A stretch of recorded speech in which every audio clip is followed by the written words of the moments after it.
नमस्कार. आज आपण अगदी बाजारामध्ये मिळतात तसे परफेक्ट मोमोज घरच्या घरी आणि घरीच असलेल्या साहित्यामध्ये अगदी झटपट कसे बनवायचे ते बघणार आहोत.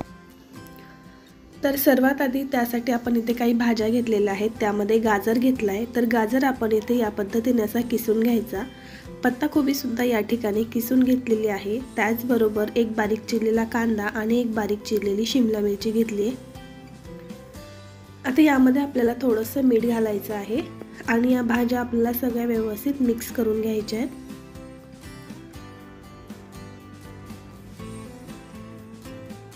भाज्यांमध्ये आपण सुरुवातीला असं मीठ घातलं की भाज्यांमध्ये जे मॉइश्चर असतं, भाज्यांमध्ये जे पाणी असतं ते पूर्णपणे निघून जातं, म्हणजे या भाज्या पूर्ण कोरड्या होतात.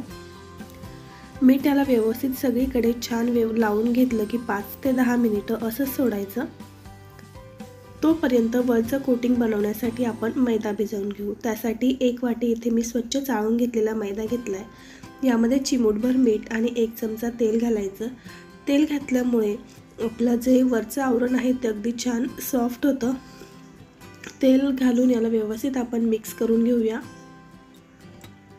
आता यामध्ये थोडं थोडं पाणी घालायचं आणि याचा छान सॉफ्ट असा गोळा आपण भिजवून घेऊ. खूप जास्त पातळ नाही किंवा मग खूप जास्त घट्ट असा आपल्याला हा मैदा भिजवायचा नाही आहे. तर आपण चपातीसाठी जसं कणिक भिजवतो त्याच पद्धतीने आपल्याला हा मैदासुद्धा भिजवून घ्यायचा आहे. तर इथे बघा या पद्धतीने हा मैदा मी भिजवून घेतला. आता 5 ते 10 मिनिटांसाठी हा व्यवस्थित भिजला जाईल, साईडला ठेवून देऊ. त्याचबरोबर बघा भाज्यांमधील पाणी आता आपण काढून घेऊ. तर इथे तुम्ही बघू शकता या भाज्यांमध्ये भरपूर प्रमाणामध्ये पाणी आहे, ते या पद्धतीने आपण पूर्णपणे काढून घेऊया.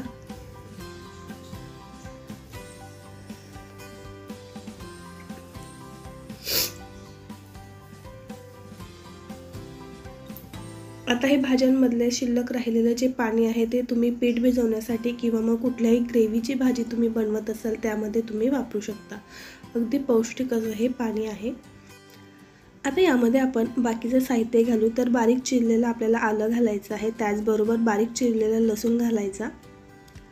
त्यानंतर बारीक चिरलेली हिरवी मिरची घालूया आणि हे सगळं व्यवस्थित मिक्स करून घेऊ. त्याचबरोबर यामध्ये पनीर घालूया. पनीरसुद्धा एकदम बारीक चिरून घालायचं आहे. पनीर घालणं ऑप्शनल आहे, नसेल आवडत तर नाही घातलं तरीसुद्धा चालेल. अगदी थोडंसं मीठ घालायचं, काळी मिरी पूड घालायची आणि 1 चमचा बटर घालायचं. बटर घातल्यामुळे आपल्या सारणाला अगदी छान अशी चव येते. आता हे बटर व्यवस्थित आपण यामध्ये मिक्स करून घेऊया. तर आपलं हे मोमोसाठीचं स्टफिंग तयार झालेलं आहे. आपला मैदासुद्धा अगदी छान इकडे सॉफ्ट झालेला आहे. पुन्हा एकदा थोडासा तेलाचा हात लावून आपण याला व्यवस्थित मळून घेऊ, म्हणजे तो छान सॉफ्ट होईल.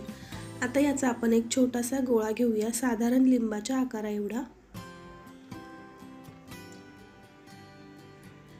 आता पोळपाटाला थोडंसं तेल लावून आपल्याला याची छान पातळ अशी पारी लाटून घ्यायची आहे. खूप जास्त जाड ठेवायची नाही, छान जेवढी आपल्याला शक्य होईल तेवढी पातळ आपण ही पारी लाटून घेऊ.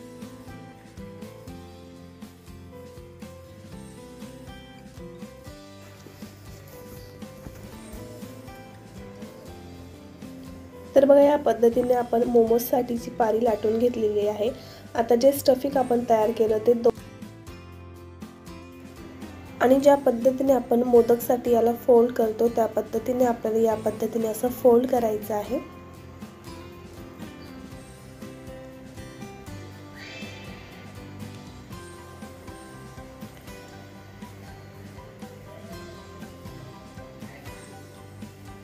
तर सगळीकडून आपण या पद्धतीने असं व्यवस्थित फोल्ड करून घेतलं.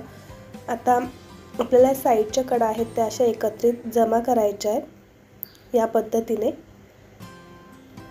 आणि व्यवस्थित सगळी टोकं एकसारखी चिपकवून घ्यायची आणि वरचा भाग थोडासा खाली चिपकवायचा. तर बघा इथे आपला हा मोमोज तयार झाला. मोमोज बऱ्याच शेपमध्ये असतात. अजून आपण एक प्रकारचा शेप बघूया. त्यासाठी अशी पारी लाटून घ्यायची. त्याचबरोबर 2 चमचे सारण यामध्ये भरायचं आणि सुरुवातीला आपण ज्या पद्धतीने फोल्ड केलं त्याच पद्धतीने याला फोल्ड करायचं आहे. फक्त याला याचा अर्धा भाग फोल्ड करायचा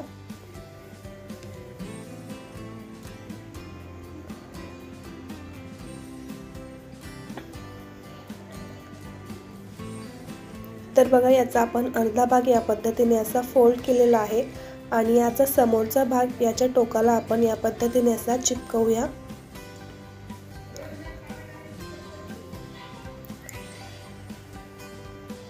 तर बघा या पद्धतीने दोघं टोकं आपण व्यवस्थित चिपकवून घ्यायचे, म्हणजे ते तेलामध्ये सुटणार नाही। तर बघा हा दुसऱ्या शेपचा सुद्धा मोमोज तयार झाला। तुम्ही आवडीच्या शेपमध्ये मोमोज तयार करून घेऊ शकता। तर इथे एका स्ट्रेनरमध्ये आपल्याला हे मोमोज ठेवायचे आहे। तर इथे मी बघा दोघं शेपमध्ये मोमोज बनवून घेतलेले आहेत। त्याचसोबत कढईमध्ये पाणी गरम करायला ठेवलेलं आहे। पाण्याला छान उकळी आली की आपण ज्या चाळणीमध्ये मोमोज स्टीम करायला ठेवणार आहोत ती चाळणी त्यावर ठेवायची, त्यावर झाकण ठेवायचं आणि 15 मिनिटांसाठी मीडियम फ्लेमवर आपण हे मोमोज स्टीम करून घेऊ।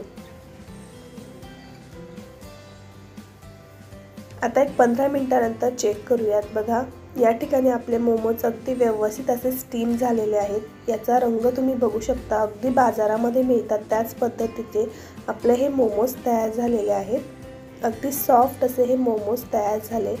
तर अगदी घरच्या साहित्यांमध्ये घरगुती पद्धतीने आपण हे मोमोज तयार करून बघितले। तर तुम्हाला सुद्धा ही रेसिपी आवडली असेल तर तुम्ही सुद्धा ही रेसिपी एकदा नक्की ट्राय करून बघा। रेसिपी आवडली तर रेसिपीला लाईक करा, शेअर